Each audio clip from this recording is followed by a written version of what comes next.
My life story సిరీస్లో నేను ఇంతకుముందు చెప్పాను కదా, నేను ఎక్సెల్ బండి 1 వీక్లో నేర్చుకున్నానని.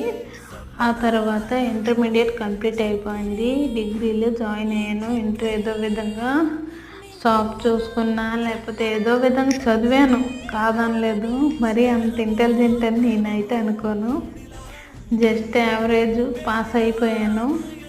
ఇక్కడ డిగ్రీ చదివాను. డిగ్రీ ఫస్ట్ ఇయర్లో జాయిన్ అయ్యాను. ఫస్ట్ ఇయర్ కంప్లీట్ అయిపోయింది. సెకండ్ ఇయర్కి వచ్చాను.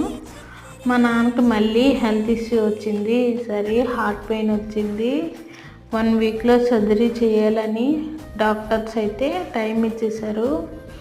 అయితే అప్పట్లో హెల్త్ కార్డ్ లేకపోవడం వల్ల అమౌంటే తీసుకోవాల్సి వచ్చింది. వాళ్ళైతే మాకు 3 lakhs అడిగారు. 3 lakhs ఎక్కడి నుండి సెట్ చేయాలో అర్థం కాక చాలా ఇబ్బంది అయింది. ఈ స్టోరీ కంటిన్యూ